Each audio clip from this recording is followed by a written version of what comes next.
මට කියන්න තියෙන්නේ දැන් සැපද කියලා අහන්න අපේ කට්ටියගෙන්.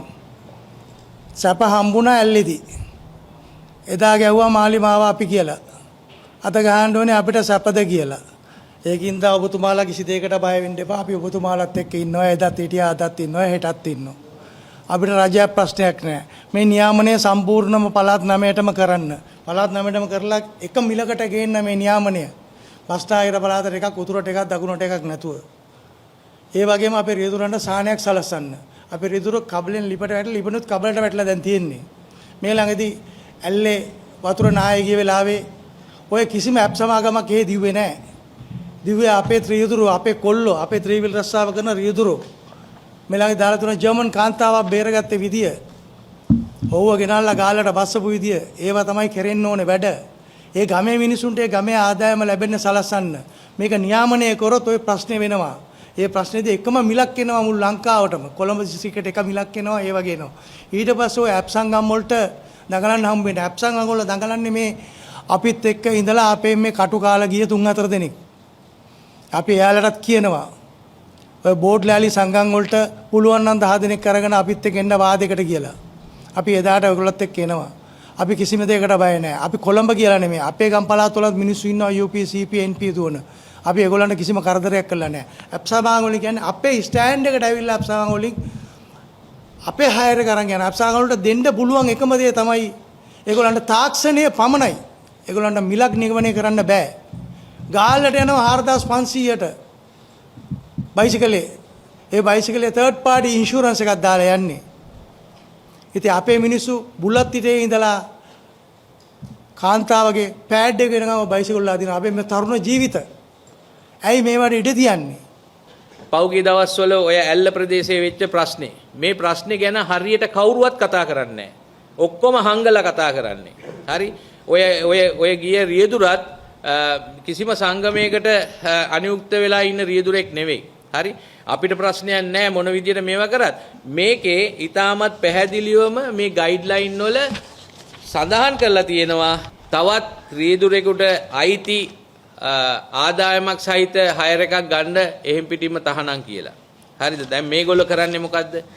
මේ අර රියදුරංග ගසා කනවයි කියලා එතනට ගිහිල්ලා මේ ඇප් වලින් දෙන කසිකබල් ගණන් වලට හයර් අරගෙන යනවා. හරි? එතනට යන ගැටුම නතර කරන්න ආපු ඒ පොලිස් නිලධාරීන් දෙදෙනා ඊටමත් කාලෝචිත ආකාරයෙන් තමයි කටයුතු කරන්නේ මේ වෙලාවේ. හරි? වෙන යම් ඔය සමහරක් කතා කරනකොට ඔය ඔක්කොම බෞද්ධෘතියෝ නෙමෙයිනේ. ඔක්කොම මේ හඳුන් කැටේ අතේ අරන් ඉපදිච්චේ උන් නෙමෙයිනේ මේ ලංකාවේ ඉන්නේ. ඕනම කෙනෙකුට කතා කරනකොට යම් වචන එහෙට මෙහෙට මේව වෙනවා. නමුත් එතනදී ඒ විදියට ඒ පොලිස් නිලධාරීන් දෙදෙනා කටයුතු නොකරනද අද වෙන දෙයක් නේ අද මුළු සමාජෙම කතා කරන්නේ. එහෙනම් වෙන ලොකු ගැටුමකටපත් වෙලා අන්තිමට ඒ ගැටුම නතර කරන්න කරපු පොලිස් නිලධාරීන් දෙදෙනාට ස්ථාන මාරුවක් දෙනවා දඬුවම් විදියට. මේ විදියට ඔය පොලිස් නිලධාරීනුත් මින් ඉදිරියේදී ඔය වගේ ප්‍රශ්න වුණාම අත දාන්නේ නැහැ. මොකද නිකන් ස්ථාන මාරු ගන්න බෑනේ. උඹලා මරාගෙන කොටා ගනිලා ඊට පස්සේ එන මේ පැමිණිල්ල අනුව උසාවියෙන් බේර ගන්න කියන තත්යකට ඒගොල්ලන්ගේ ආකල්ප තියේවි. අපිට මහා විශාලම ප්‍රශ්නයක් වෙලා තියෙන කිසිදු මගී ප්‍රවාහන පනතක නැති යතුරු පැදියෙන් අද මගී ප්‍රවාහනය කරනවා. මේකද රටේ මගී ප්‍රවාහනයේ තියෙන දියුණුව? මේ ආයතන විසින් ඒකාධිකාරියක් පවත්වාගෙන යනවා. අද මෙහෙම කරන්න පුළුවන්ද? මුළු ලෝකෙම මේ අනතුරු බහුල වාහනේ විදියට තමයි අද යතුරුපැදිය හඳුන්වලා තියෙන්නේ.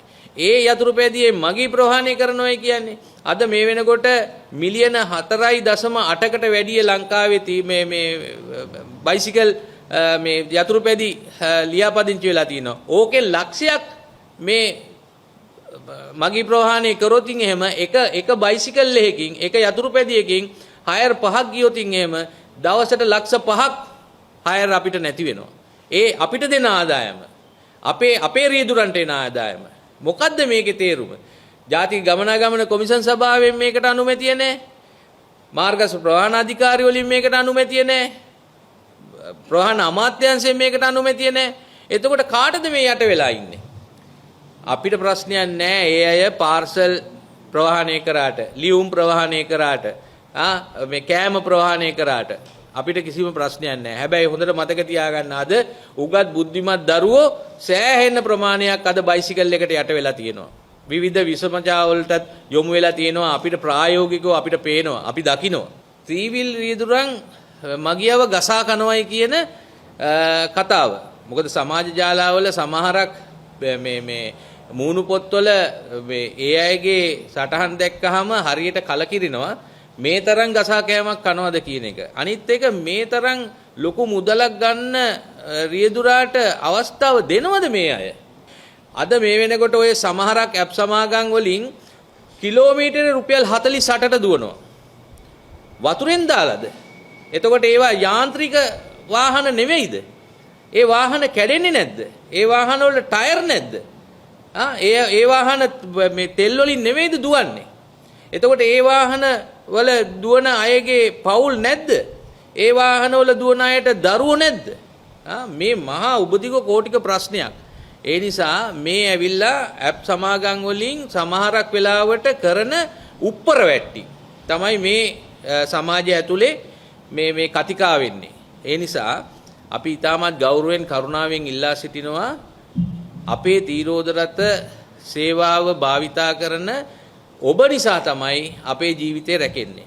ඔබ නිසා තමයි අපේ ගෙදර බත් මුට්ටිය ඉදෙන්නේ. ඔබ නිසා තමයි අපේ දරුවන් ඊටමත් හොඳ අධ්‍යාපනයක් ලබන්නේ. අපේ වාහනයට ගොඩ වෙන ඔබ නිසා. කවදාකවත් අපි ඔබව ගසා කන තත්ත්වයට පත් කරන්නේ නැහැ. නමුත් රටේ යම්කිසි නීතියක් තියෙනවා නම් ඒ නීතිය ක්‍රියාත්මක කරන්න අඩුපාඩු සහිත හා ඒකේ මන්දගාමීත්වයේ එක්ක තමයි මේ ප්‍රශ්න හටගෙන තියෙන්නේ. සියලුම ඇප් ආයතනවල ඒ මෘදාංග භාවිතාවෙන් ක්‍රියාත්මක වෙන ඇප් වලට අනිවාර්යයෙන්ම ගාස්තු මීටරයේ ලයිව් මීටර එක ඇතුළත් විය යුතු බව මේ නිර්දේශයන් වලින් කියවෙනවා. කවුද මොන ඇප් ආයතනයේද මගියාට පෙනෙන්න පරිදි ලයිව් මීටර එකක් තියෙන්නේ? සමහර සංඝම් වල සමස්ත කියලා කෑල්ල දාගත්ත 3 දෙනයි නියෝජනය කරන්නේ. 3 දෙනයි. එතකොට මේ අය ගිහිල්ලා තමන්ගේ දේශපාලන වාසිතකා කලින් කලට දේශපාලන ගණිකා වෘත්තියේ යෙදමින් ඒ අය තමයි කේවට්ටිය වෙලා තියෙන්නේ දැන් මේ වර්තමාන රජෙත්.